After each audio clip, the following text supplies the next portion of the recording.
What's going on, guys? It's your boy Rodney, and today I'm here with Butcher, AAA, legendary 3A crew. Hell yeah, that's right, my boy. So where exactly are we at right now? We're in the hood, Lucille and Sunset, in front of one of my murals right here, one of my most recent murals. I actually painted 2024, but production with me and some of my buddies right here, and then more of my work on Sunset Boulevard. But yeah, so some of my work right here. So let's just start it off. What got you into graffiti? Stuff I saw in the mid 80s when I was a kid at the Boys and Girls Club of Hollywood, and random stuff around the streets of LA. And like hip hop movies like Beat Street, Wild Style, and stuff like that. You know what I mean? So when I was a teenager, I just got into it. I was into tagging and catching spots. You know what I mean? And then trying to like do 3-dimensional letters and stuff. What was the first style of tagging that you got into? I went straight into piecing. So I always tagged, but that was more my signature for my piece. So I always did burners like from the get-go. You know what I mean? I more started tagging after knowing that it was a requirement to be a writer. But I started piecing kind of first, like trying to do art and stuff. And then after that, what did you get into after that? Like, how did it lead up to this? Well, I mean, I was a professional breakdancer for years, a breakdancer since I was a kid. I produced electronic music, produced hip-hop beats. I just basically started with the elements of hip-hop, all of it together, you know what I mean? Beatbox, all that. And my style developed to where it got competitive with other people that were already actually doing it, older cats, you know what I mean, that were some of my influence, where I was like, I want to compete with that, and you know, that's what made me who I am. Let's talk about that. So during your era, breakdancing was like a thing back then. Yep. Now, well, it's still a thing right now, but it's not as comeback. big. It's not how it was. Yeah. So how was that? You guys used to meet up and go to tournaments, or how does that work? I would be what you consider third generation b-boy. Like the first generation is like late 70s in New York and all that. Second generation is kind of like when it was bigger in New York and spread out here, and we started doing all the power moves out here on the West Coast. And my generation was early 90s and junior high. Even though I started, well, I could be considered second generation because I started in the 80s when I was a kid, but I don't consider backspins and knee spins and footwork the complete b-boy. But in the 90s, early 90s in King Junior High, we used to have battles, meet up in the hallways and just get down, and we had practice sessions all the time. So yeah, basically junior high, high school, that was my thing and stuff, 90s, you know. So where did you grow up, boss? Literally around this, where we're at right now, which is down south of here is Virgil Village. This is Silver Lake. So I grew up originally on Sanborn, which is right a couple blocks down, 3 blocks over, when I was a baby, in 79 when I was born. And then in 87 we moved towards Vendome, where Los Globos is, which is considered Silver Lake. And that, I mean, this is East Hollywood, right when you go a couple blocks down the street. So in this area basically my whole life, you know what I mean? So I go from here and I go up north, back and forth, but this is stopping grounds right here. Yeah, this is where I kind of got my reputation. So as you guys can see right here, but right here it's a lot of gentrification going on. Yep. Do you want to talk about that? Yeah, yep. How is it? Growing up, it was different. When I was little, it was more like this. Fools rolling by like that, you know what I mean? Good, that was perfect timing.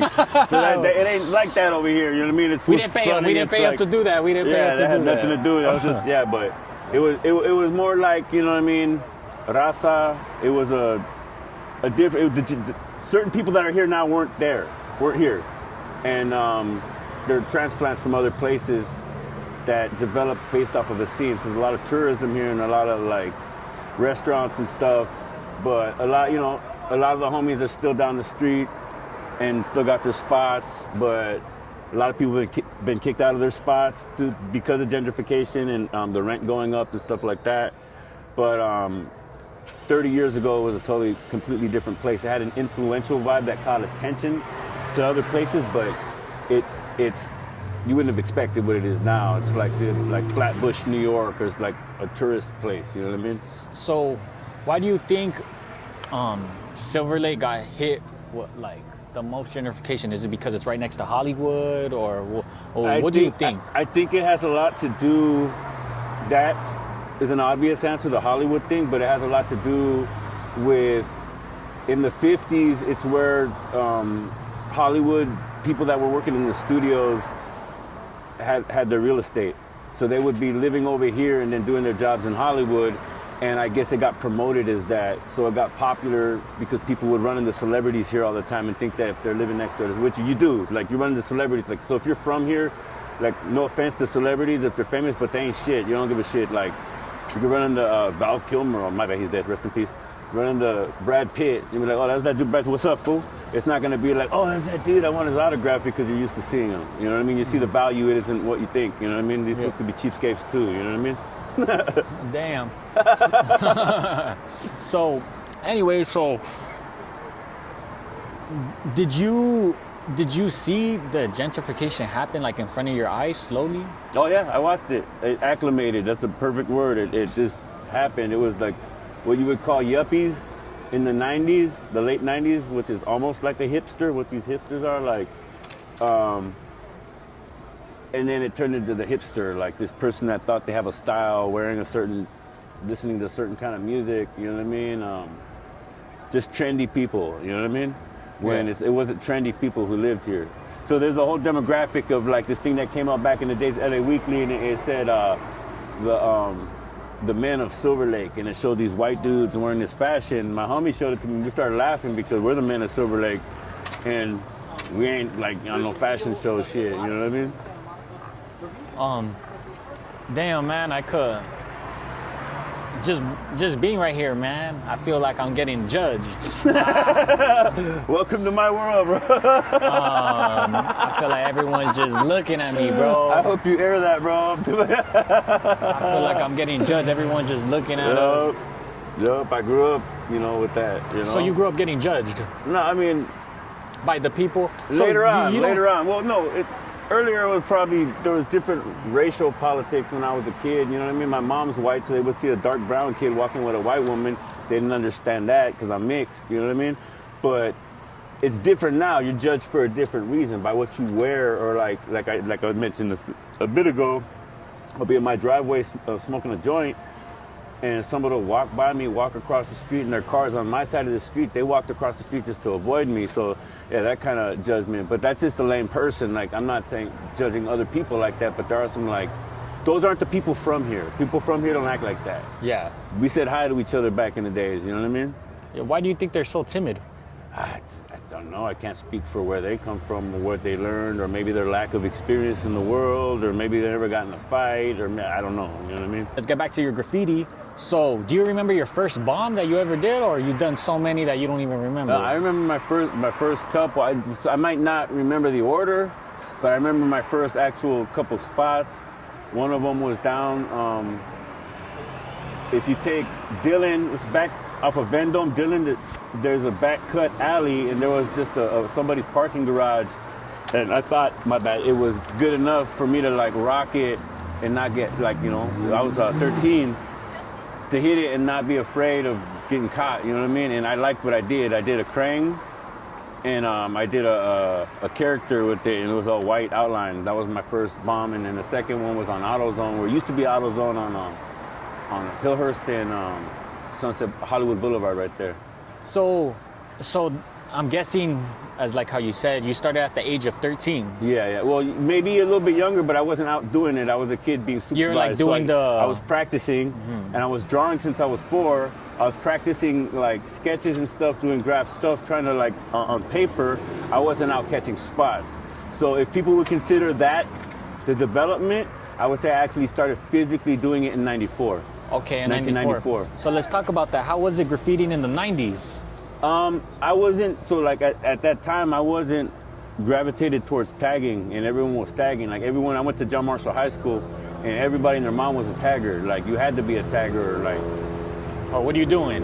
Yeah, that's what everyone was, you know? And so me, I just said, yeah, I write. Someone asked you write? Yeah, I write. But I didn't write, I didn't tag, I caught spots. You know, I tried to do like pieces and stuff, like I tried to do burners. And so that turned into like me trying to say I wasn't a tagger and I was a piecer at a young age, when all the piecers were like 20 years old. They were adults catching spots, and they had rides and from crews and stuff. And so started my own crew, which is AAA, 3A crew back then. And then, you know, homies started wanting to get down around me in my environment, you know? So it was different, especially my age bracket. My age was tag banging. You know, I'm 46. So in 94, I was 45. I mean, excuse me, I was 15, right? I was like, yeah, sorry, I was 15. I tried, my math got confused. And piecers were in their 20s, you know what I mean? There weren't 15-year-olds, 14-year-olds that like would get credit. You'd be like, oh no. So it wasn't a, how should I say, a coherent thing for me. And I wasn't into just catching tags, especially my dad would trip on me if he caught me tagging, which they did. The police caught me tagging, and I wasn't even afraid of them. I was afraid of my dad finding out. You know what I mean? I gave them all a bunch of fucking fake phone numbers and stuff till they actually found my parents' phone number. And so I was like, fuck these pigs. Until my dad, like, oh, fuck, dude. This is the type, like, oh, catch somebody right on my house, type of shit. You know what I mean? So, yeah. But yeah, it was different. What was your dad's reaction when he found out that you're a tagger? It wasn't as bad as I thought, you know what I mean? It wasn't as bad as I thought. It was more this look of fear. Like, I didn't get my ass beat or nothing and shit. Just concern for your safety, would you say? What? Just concern for your safety and being out here? Like, he talked his shit. Like, if someone tagged on my shit, I fucking trip, boy. Like if it, you know, so he kind of, like, talked his shit. But then I got caught a couple times, and then I stopped getting caught. I stopped this tagging. I started trying to get legal walls. And I couldn't really catch it. Illegal spots, because it seemed like the undercovers were on me at the time. Like, they would roll on me on my way to high school, or even when I was out of high school, like walking towards the high school and call me by my last name, and you know what I mean? They would, and so it's different now. Back then it was a lot, like, more of a burn, you know what I mean? So what's the difference between, would you say, what's the difference between tag banging in 2020 versus tag banging in the 90s? Would you say there's a difference, or it's still like the same? Well, I can't speak for, because some tag bangers are gang members, you know what I mean? Was it like that back then? It was different, because now, like you say, for instance, you have a barrio, and they have a tagging crew that grew up in the area that started a tagging crew. That tagging crew becomes future this neighborhood, or whatever neighborhood that is. And that's how it goes around here and other neighborhoods. So that's what I would assume. I can't speak for other people's shit, but just your experience, you know? Yeah, if you tell me, hey, these fools, I'm not going to say any names, these fools from down the street, which are like about a half a mile from where we're at right now, are from da-da-da. I'm like, oh, those are futures so-and-so, all right? So you know so it's different. Back in the days, there were tag bangers and there was Greenlight on them. So if you got busted, you got checked inside.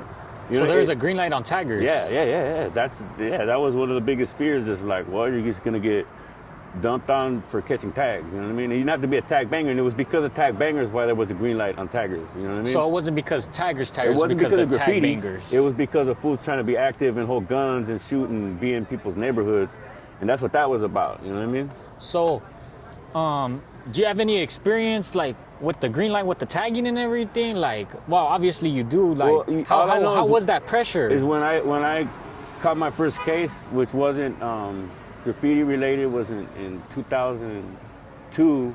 How long did that green light last for? I don't know how it still worked. I don't know what happened. Like, I don't know what happened to that. You know what I mean? But it was a thing. Like, trust me, you know?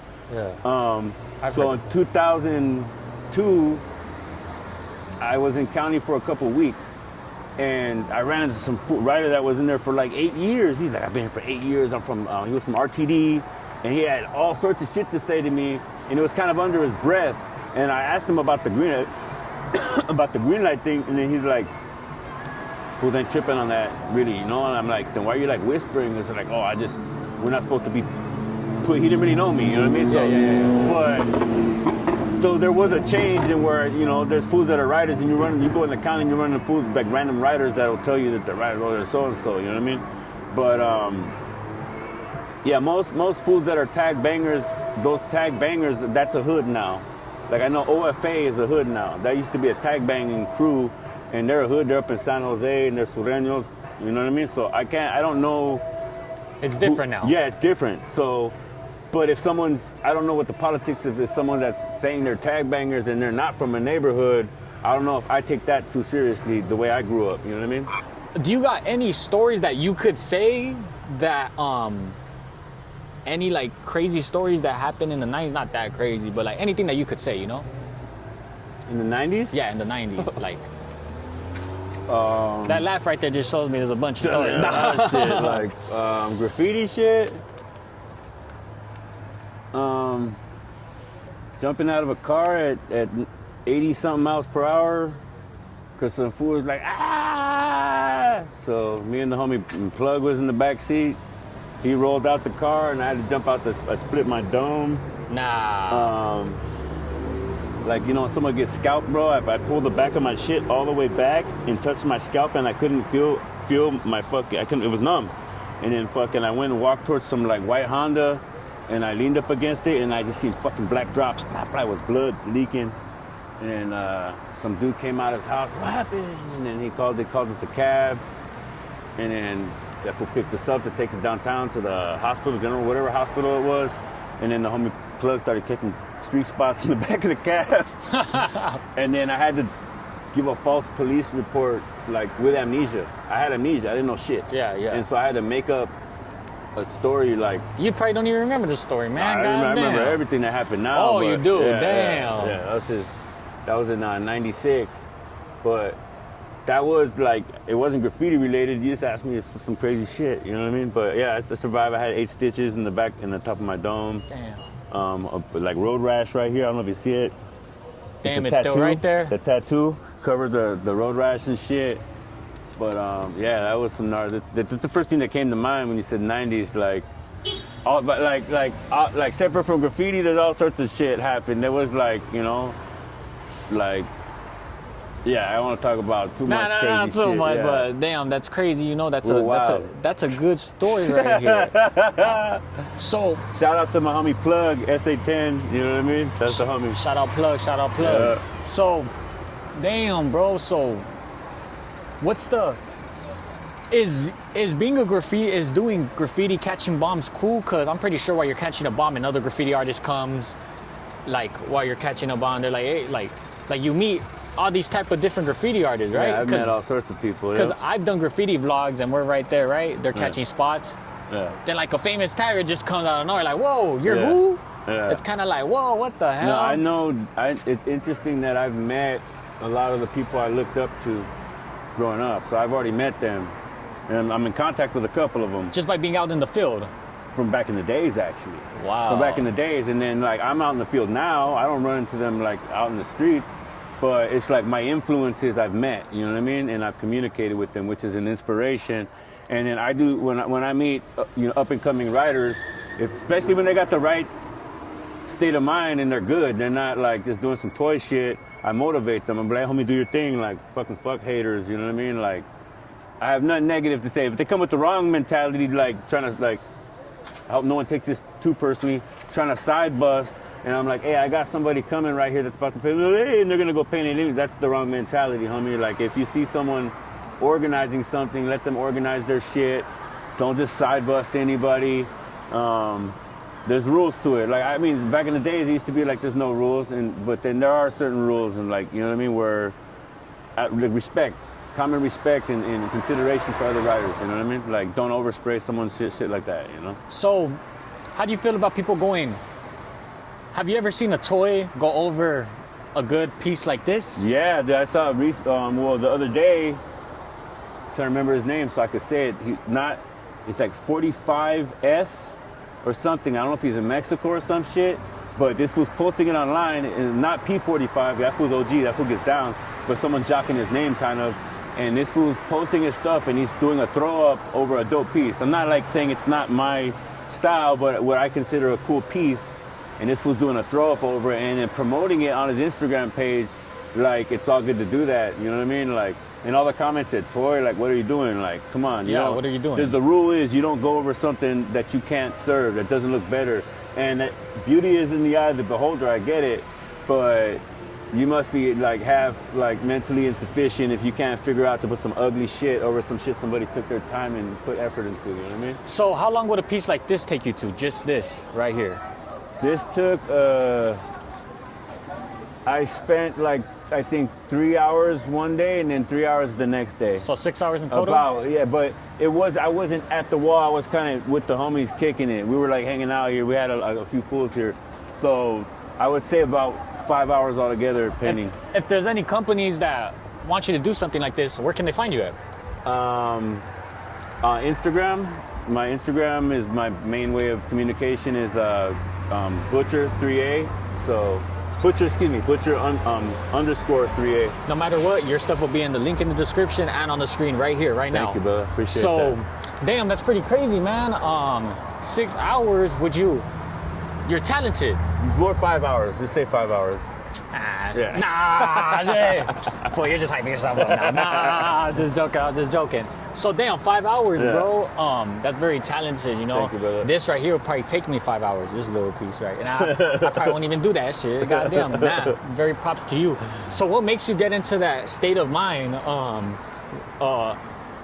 What made you get into this 3D stuff? Like, you have to have a very open mind right here, as I could tell, to be doing this. This is very like, it's crazy, man. It sounds like your question is leaning towards is psychedelics. So as I was asking you, you said psychedelics. So psychedelics, would you say, has played a big part in, not a big part, but some of it?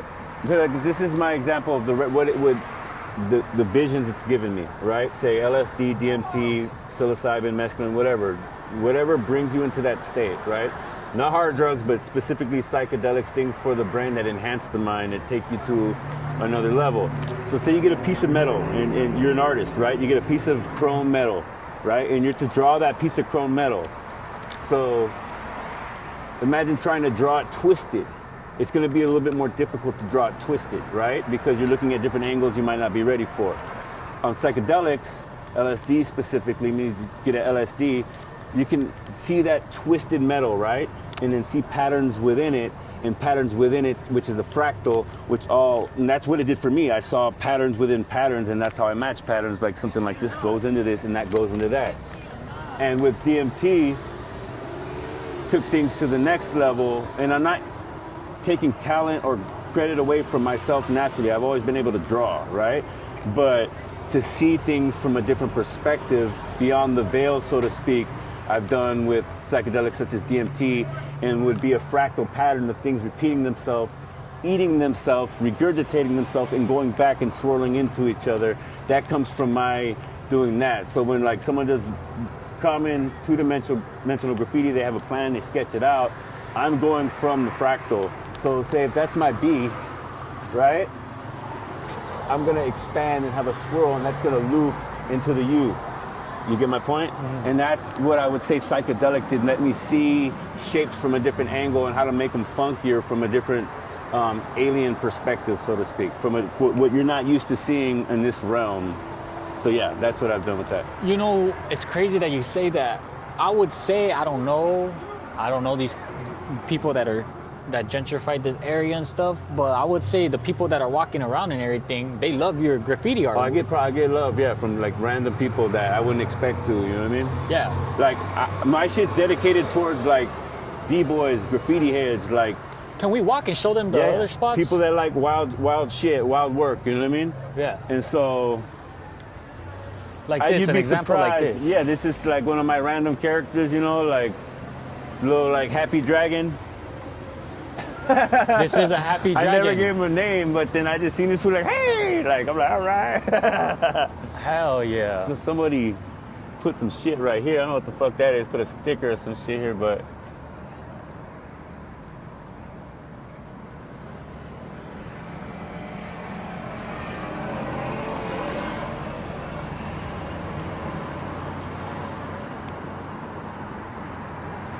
Whatever. That's a Mad Hatter. So like this, like would you say this is a legal spot right here? This is a legal spot, yeah. Yeah, this is a commissioned wall, you know what I mean? This part was commissioned, and then I did that one just like out of pocket with the homies, and we collaborated. But this part from here on was a commissioned wall.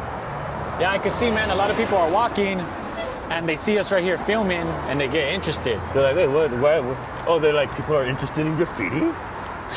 And this is like their advertisement for the company, the homie from Danger Bird and shit. They have studios in there and stuff.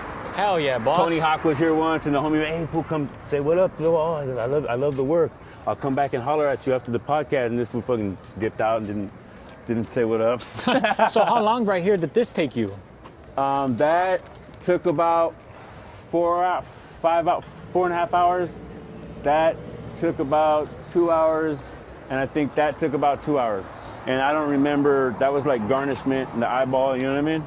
I don't remember but I remember how they were separate sessions. You know what I mean? I did that in one session, that one session, that one session. Damn, this is And then that like another session, you know? This is cool right here. And the reason I would do it in those sessions, thank you, brother, is because the sun would be beaming, bro. It'd be too hot just to be in the sun all day, you know? So you can't do something like this in the rain, I would say. Can you do something like this in the rain? It depends on how hard the rain is going, like you a know? very heavy rain. You can't, right? I could do something, dude. I bombed in the rain, and it still came out where you couldn't even tell, you know what I mean? So it depends, it depends on how the water's hitting the wall. If the water's like super wet, the paint pushes the water and will still leave paint, you know what I mean? But then some of it, then you just got to touch up the parts. It might look a little shittier, but I could still get down, you know what I mean?